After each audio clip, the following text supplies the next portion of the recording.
Hello everyone. Today's biochemistry class is on oxidation of fatty acids. It is a revision class since metabolism related questions are frequently asked. So I thought I'll take oxidation of fatty acids.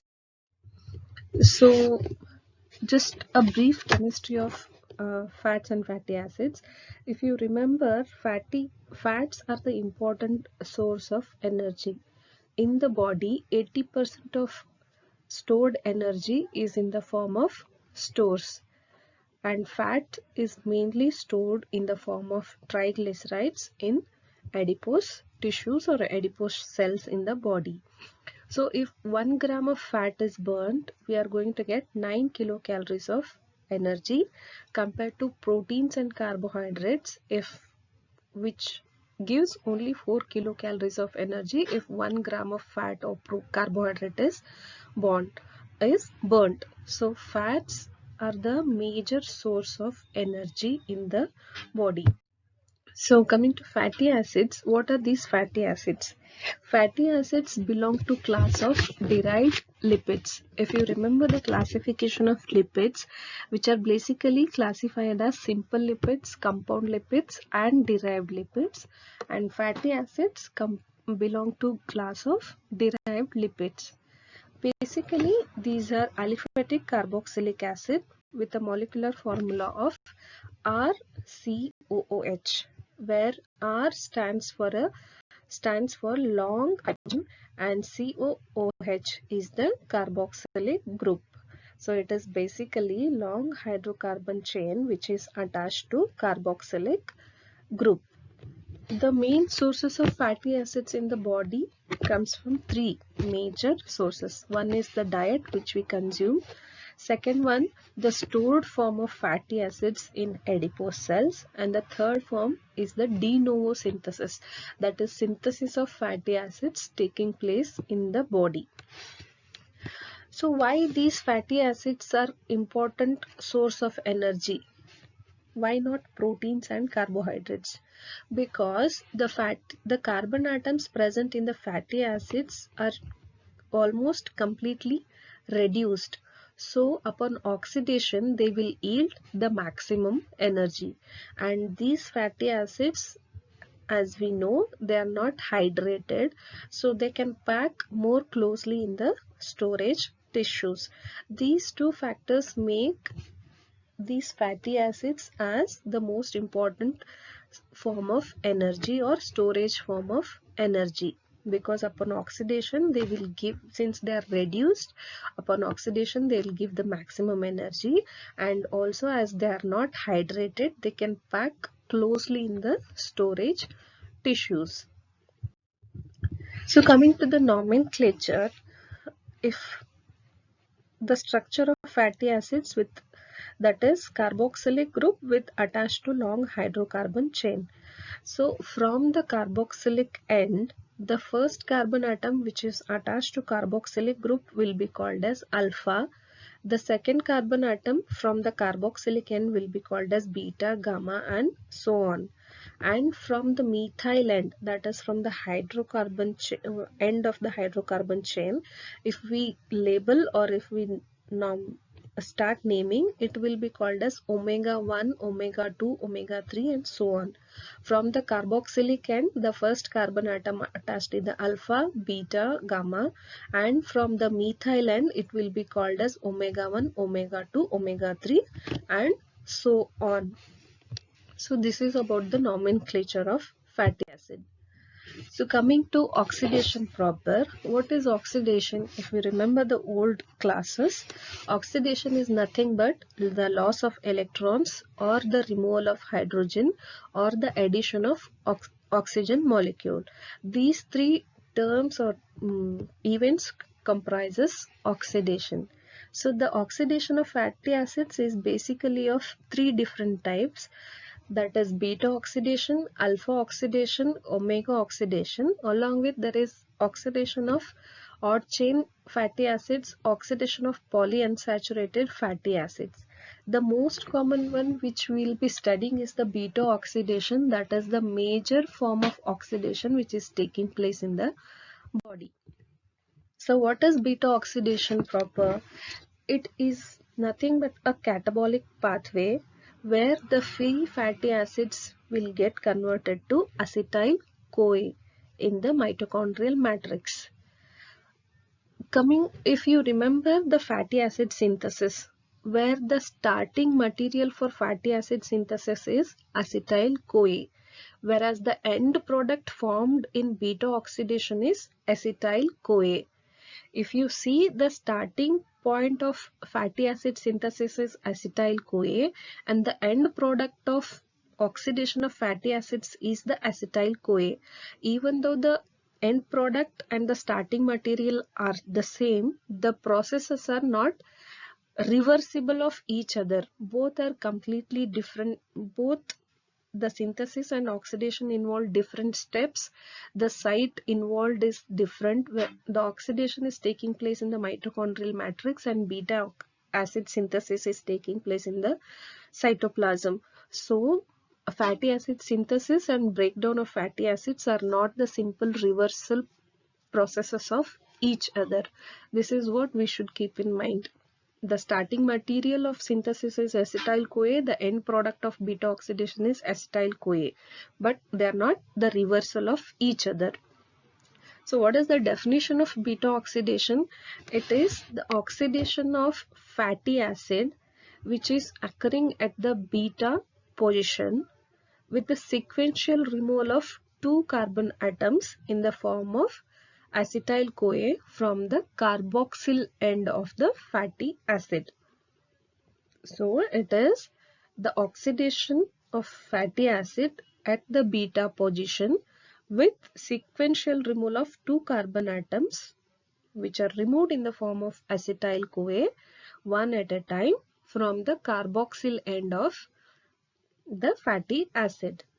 And since it requires oxygen, it is also called as oxidation. That is, it is a aerobic process. The site where beta oxidation is taking place is the mitochondrial matrix. And the main organs involved in this beta oxidation will be liver, kidney and heart. The beta oxidation does not take place in the neuronal tissue and in the erythrocytes because of the lack of mitochondria in them. So these brain and RBCs cannot utilize fatty acid as source of energy. It mainly occurs in liver, kidney, heart, and it does not occur in brain and erythrocytes. The end product which is formed here in beta oxidation is acetyl-CoA, and this acetyl-CoA enters Krebs cycle or TCA cycle, which is also located in the mitochondrial matrix, and ultimately it releases large quantities of energy in the end.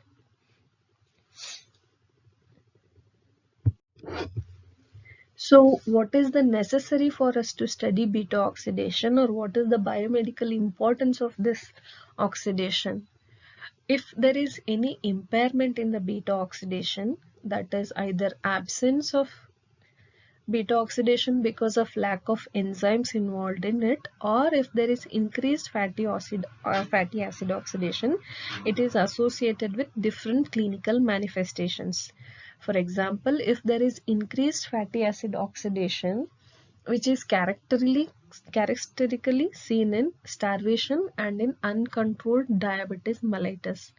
So this will lead to formation of more and more ketone bodies in the body, and these ketone bodies are acidic in nature, will lead to a clinical condition called as ketoacidosis.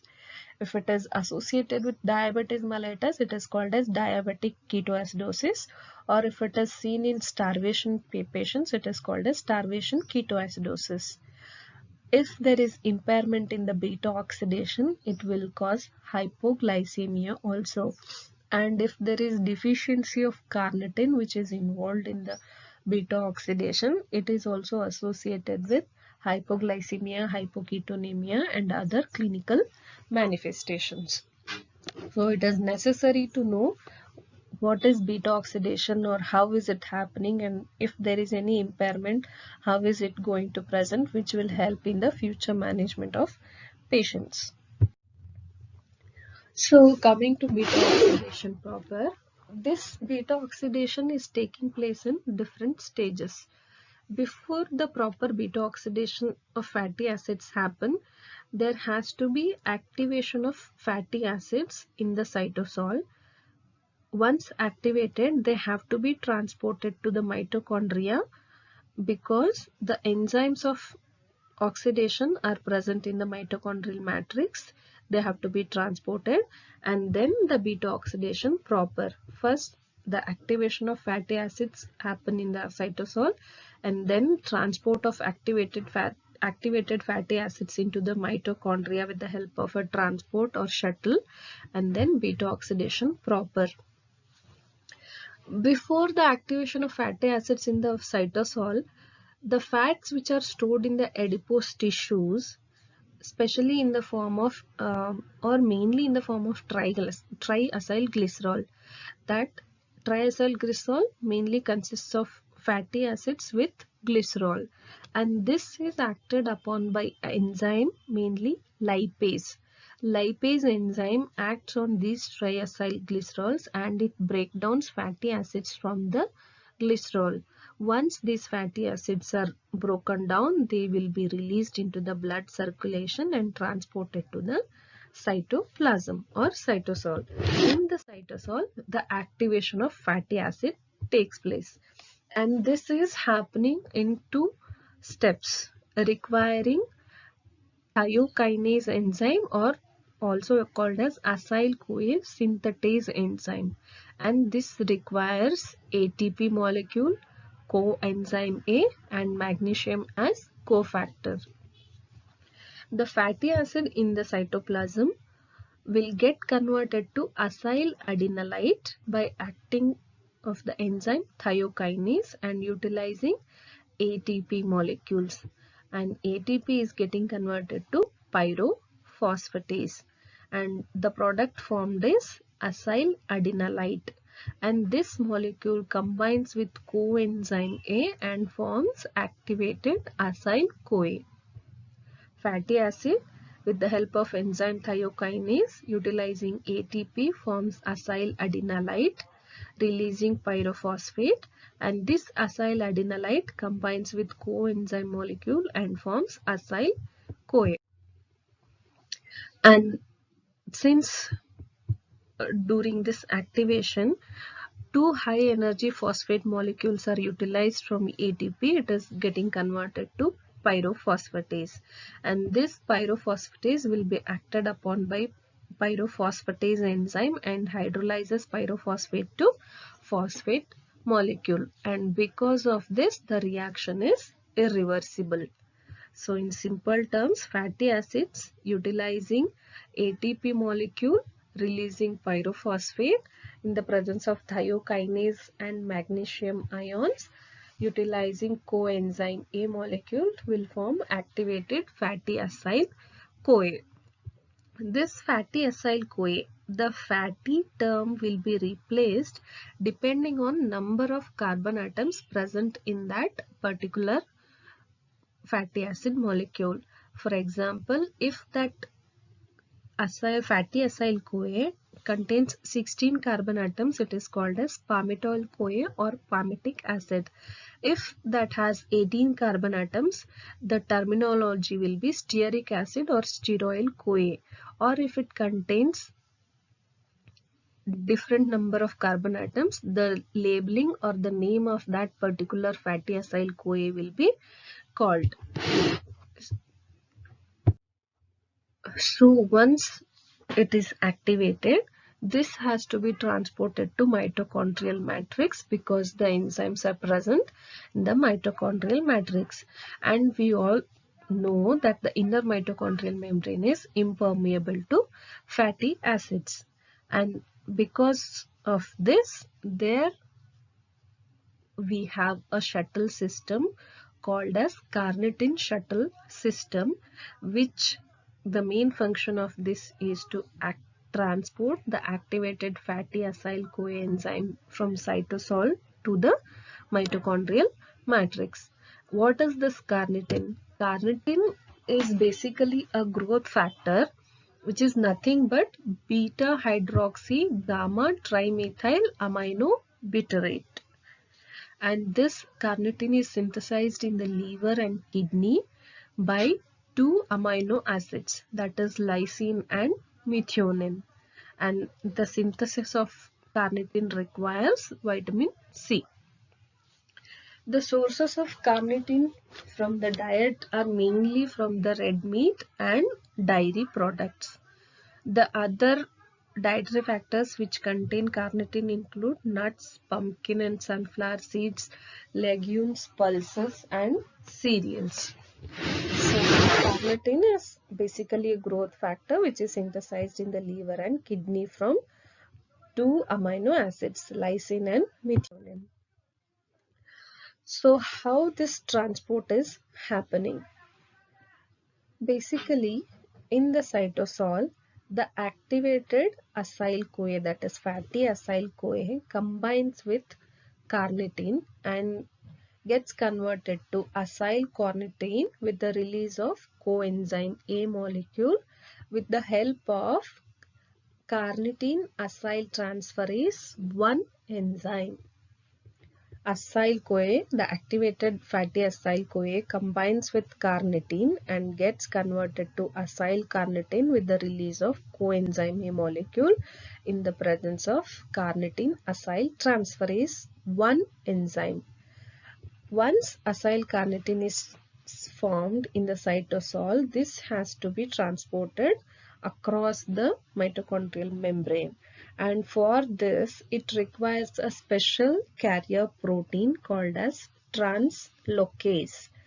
It is a specialized carrier protein for the transport of acylcarnitine which is formed in the cytosol into the matrix. So translocase carries it into the mitochondrial matrix. In the mitochondrial matrix, it is again broken down into acyl coenzyme A and carnitine with the help of enzyme carnitine acyltransferase 2. Acylcarnitine gets combined with the coenzyme A molecule in the presence of CAT, that is carnitine acyltransferase 2 enzyme, and forms carnitine and acyl-CoA. This acyl-CoA will now go for beta oxidation proper, and the carnitine molecule which is released by the action of CAT2 enzyme will again go back into the cytoplasm to carry another molecule of activated acyl coenzyme A.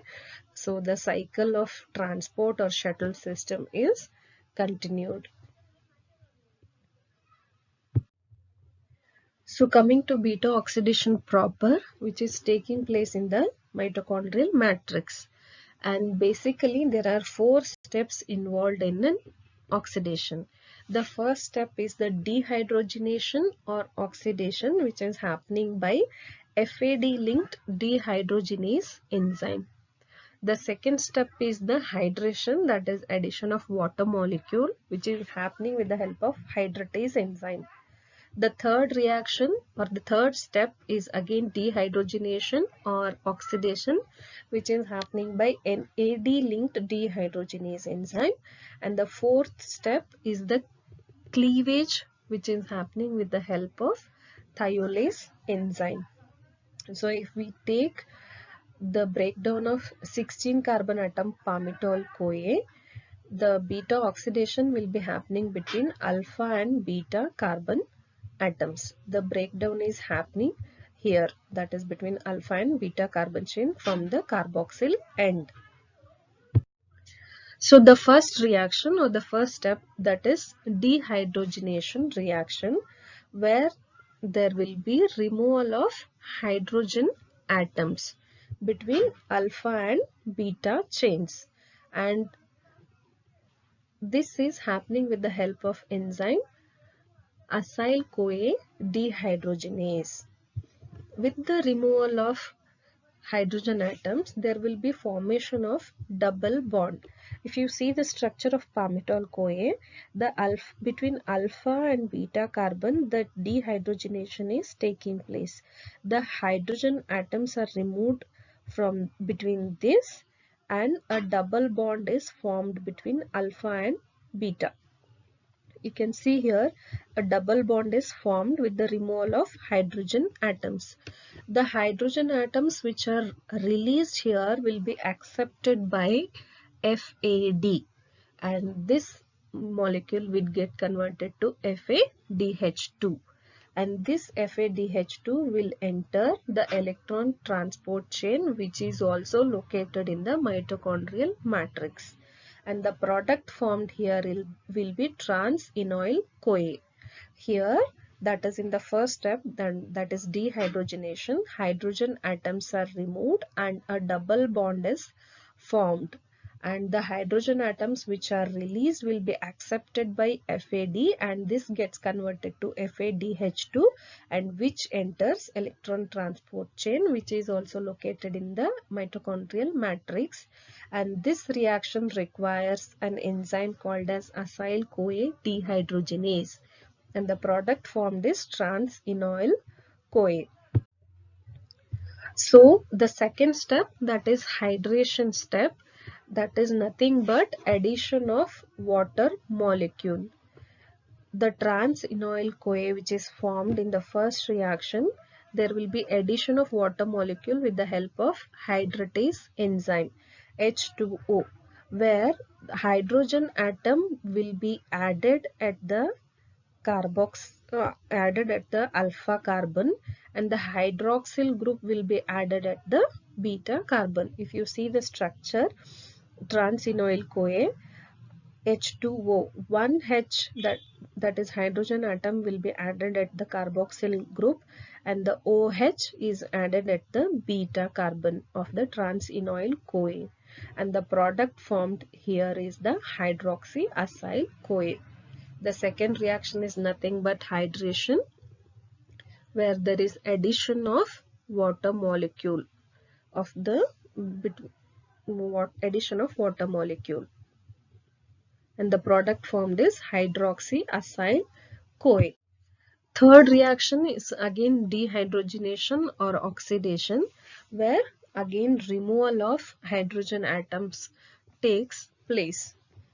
Here the hydrogen atoms are removed, and the removed hydrogen atoms are accepted by NAD, and NAD will get converted to NADH plus H plus, and the enzyme present here is beta hydroxyacyl-CoA dehydrogenase.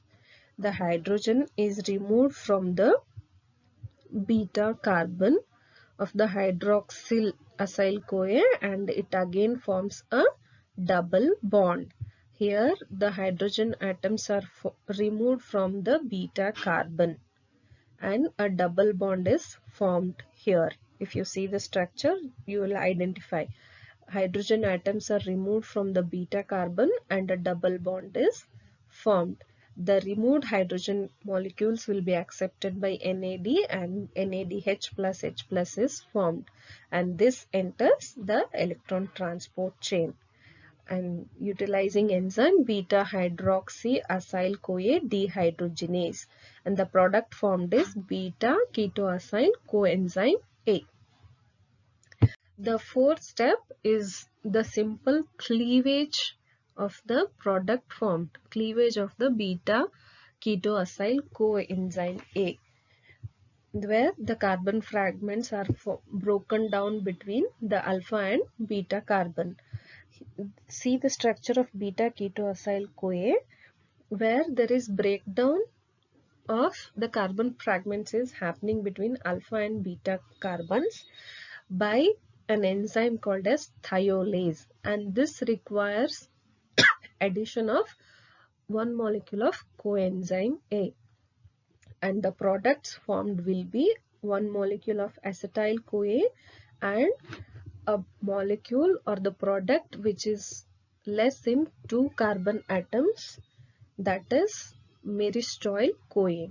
From 16 carbon atoms, 2 carbon atoms are removed and the product formed is the 14 carbon atom myristoyl-CoA and 1 molecule of acetyl-CoA.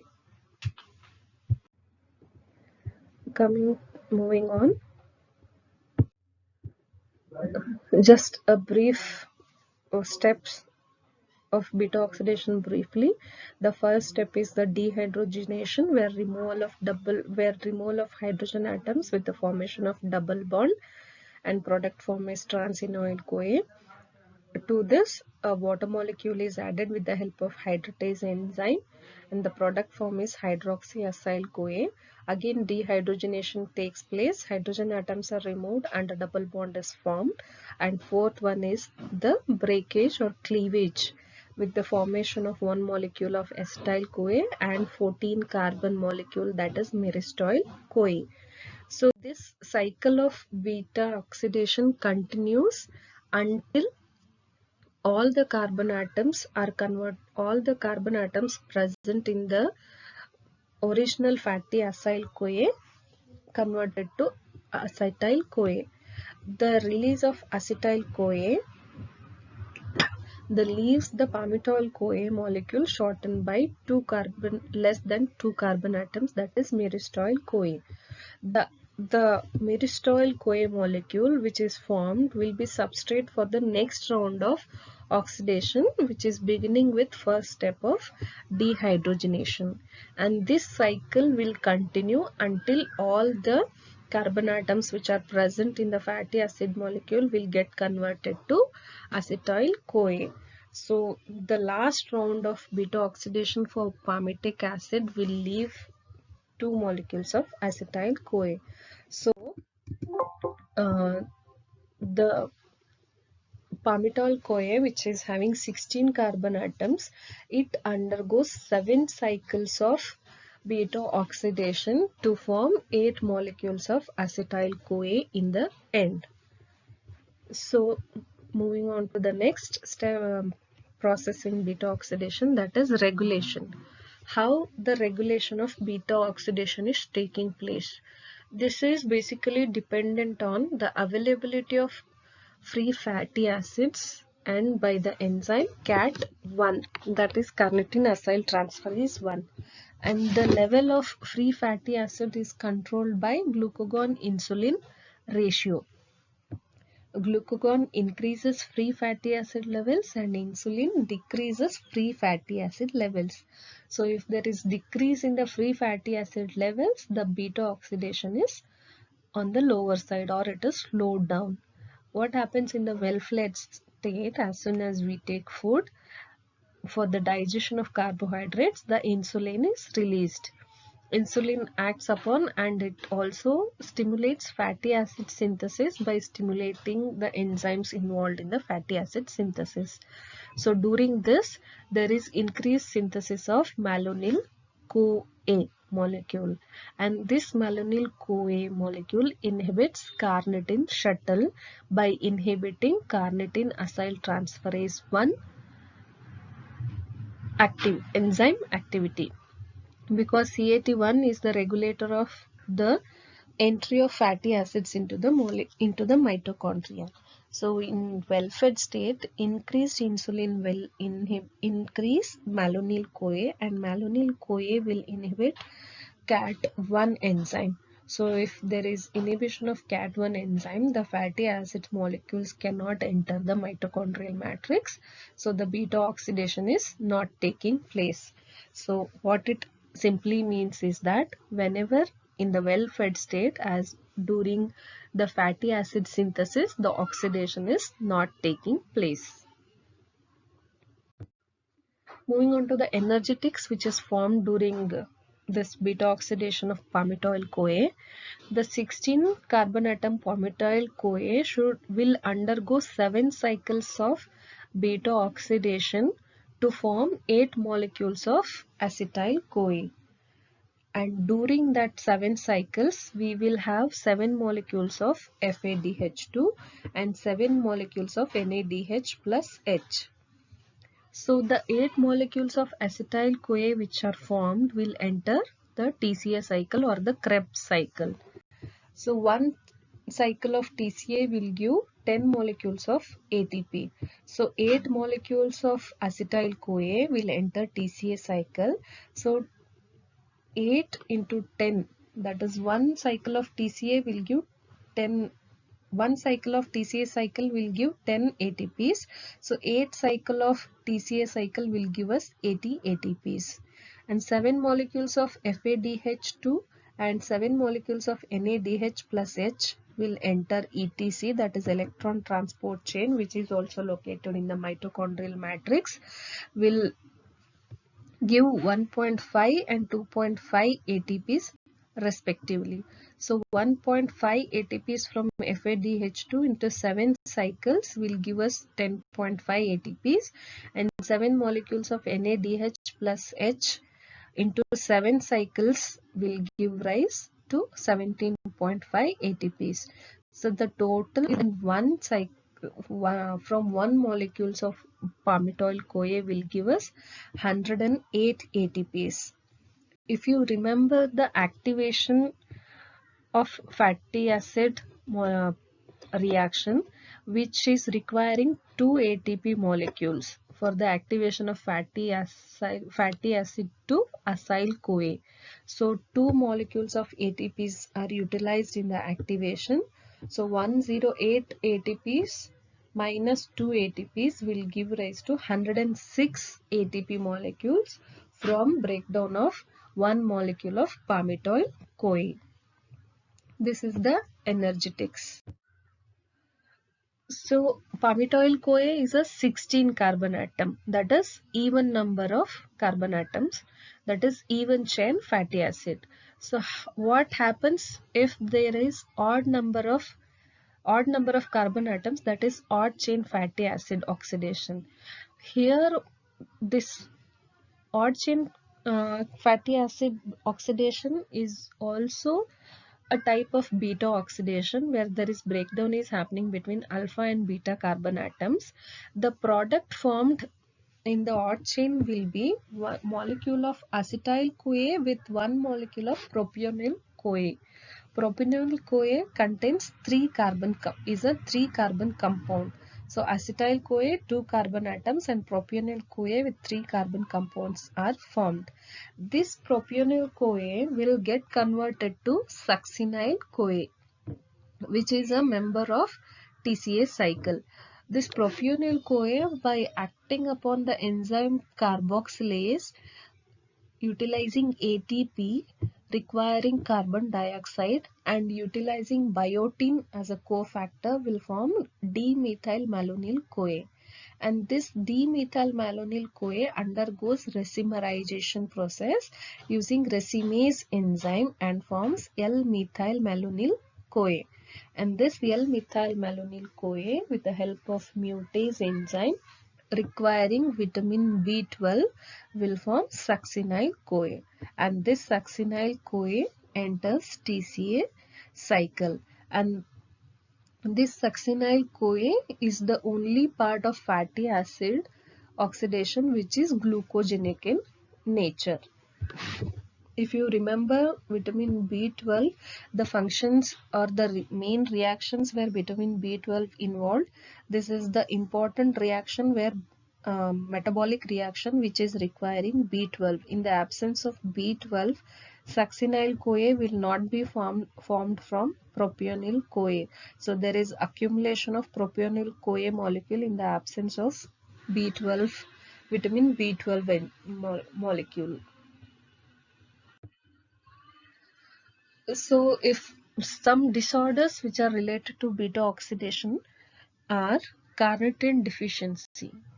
Carnitine deficiency, which is not very common, even if it is seen in preterm infants. Maybe because of inadequate biosynthesis in the body or because of any renal issues, because since it is excreted through the renal or kidneys, if there is any renal leakage, there is excessive excretion of carnitine, or in elders who are undergoing hemodialysis or CKD patients. The clinical features of carnitine deficiency present with hypoglycemic the babies or kids will present with frequent episodes of hypoglycemia, and there is also accumulation of lipids which will later lead to muscular weakness. The two main enzymes which are involved in the carnitine shuttle, that is CAT1 and CAT2. CAT1 mainly affects liver and CAT2 mainly affects skeletal muscle. So the patient may present with hypoglycemia, muscular weakness mainly. There's one more clinical manifestation called as sudden infant death syndrome, that is unexpected death of a healthy child, that is SIDS, that is sudden infant death syndrome, and this is happening because of deficiency of medium chain acyl CoA dehydrogenase enzyme. We all know that glucose is the principal source of energy. So after taking food, the glucose is utilized in the body, and it's once the glucose is utilized, exhausted, then the fatty oxidation should begin, or the oxidation of fatty acid should take place to provide energy. But in case of deficiency of medium chain acyl CoA dehydrogenase enzyme, the beta oxidation is not taking place, so they will not get the energy. There may be sudden death of a healthy child, which is usually seen at night times. The healthy child which is sleeping properly may not wake up in the night if they have deficiency of medium chain acyl CoA dehydrogenase enzyme, and the term is called as sudden infant death syndrome.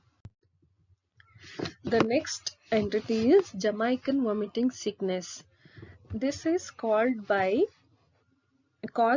eating an unripe ackee fruit, because this fruit contains a toxic amino acid called hypoglycine A, and this will inhibit the enzyme acyl CoA dehydrogenase, and because of this the beta oxidation will not take place. So this Jamaican vomiting sickness is characterized by severe hypoglycemia, vomiting, convulsions, and in severe cases coma and death can also happen. So moving on to next oxidation, that is alpha oxidation of fatty acid. Alpha oxidation is removal of one carbon atom at a time from the carboxyl end of the molecule, and this alpha oxidation is taking place mainly in the brain tissue, and it does not require coenzyme A molecule, and it also does not generate much high energy phosphate. Here the hydroxylation or oxidation is happening at the alpha carbon atom, which later gets converted to alpha keto acid. And this product, that keto acid, undergoes decarboxylation reaction and releases molecule of carbon dioxide and a fatty acid which is less than one carbon atom than the parent fatty acyl molecule. And the site where alpha oxidation is taking place is the endoplasmic reticulum. And the importance of alpha oxidation is that this oxidation of alpha is mainly used for fatty acids which have a methyl group at the beta carbon. The structure of fatty acid, if you remember, carboxyl and COOH, C1, C2, that is alpha, beta, and at the beta position, if it has a methyl group, then it will not undergo the beta oxidation proper, because the methyl group will inhibit the beta oxidation. So that time it has to undergo alpha oxidation. So the significance of alpha oxidation is that fatty acids which have a methyl group at the beta carbon will undergo alpha oxidation, because the methyl group will not allow for beta oxidation. So the major dietary methylated fatty acid is the phytanic acid, and this phytanic acid will undergo alpha oxidation. And the diet from where we get phytanic acid is the milk, animal products, that is animal fats, and from the chlorophyll. So the clinical manifestation or disorder associated with alpha oxidation is called as Refsum's disease, where there is deficiency of alpha hydroxylase enzyme. So in the absence of alpha hydroxylase enzyme, the phytanic acid is not broken down and there is accumulation. So the clinical features will be mainly the neurological symptoms like polyneuropathy, nerve deafness, cerebellar ataxia or retinitis pigmentosa. The treatment will be mainly the restriction of dietary intake of foods which contain phytanic acid, that is milk and animal fat. Hope you understood the significance of alpha oxidation. Alpha oxidation is mainly utilized for the fatty acids which have a methyl group at the beta carbon of fatty acid, because the methyl group which is present at the beta carbon will block the beta oxidation. So it has to undergo alpha oxidation where there is breakdown is happening at the alpha carbon itself with the removal of one carbon atom at a time. So next one is omega oxidation of fatty acids. This is a very minor pathway and it requires hydroxylase enzyme with cytochrome P450, and this is also happening in the endoplasmic reticulum and also in the microsomes. The end product formed in the omega oxidation will be dicarboxylic acids. So the clinical manifestation associated with imbalance or impairment in omega oxidation of fatty acids is called as dicarboxylic aciduria, where there is excretion of C6 and 10 carbon dicarboxylic acids is taking place. And this is happening because of medium chain acyl CoA dehydrogenase enzyme deficiency in the mitochondria. So that is, in the absence of medium chain acyl CoA dehydrogenase enzyme in the mitochondria, the beta oxidation will not be taking place. So there is increased omega oxidation. Normally it is a very minor pathway, but if there is absence of dehydrogenase enzyme, the beta oxidation will not take place. So there is increased omega oxidation. So once there is increased omega oxidation, there is more and more dicarboxylic acids which are end products. Their amount or quantity increases, so they are excreted in the urine. So the terminology is called as dicarboxylic aciduria. So to summarize the oxidation of fatty acids, the fatty acid oxidation is not the reversal of fatty acid synthesis, because the fatty acid oxidation is taking place in the mitochondria and the synthesis of fatty acids is taking place in the cytosol. As explained earlier, the starting material of fatty acid synthesis is acetyl CoA and the end product of fatty acid oxidation is also acetyl CoA. The reactions involved are not the reversal of each other. The end product of oxidation, beta oxidation, is the acetyl CoA molecule which enters the TCA cycle and in turn releases large quantities of energy. And oxidation of odd chain fatty acids will give rise acetyl CoA molecule and the propionyl CoA molecule, which is the only molecule in the fatty acid oxidation which is glucogenic in nature. And if there is any impairment or if there is excessive beta oxidation which leads to formation of ketone bodies which are acidic in the nature will lead to condition called as ketoacidosis. And the clinical manifestations, mainly if there is impairment in fatty acid oxidation, will present with hypoglycemia and fatty infiltration of organs. Thank you.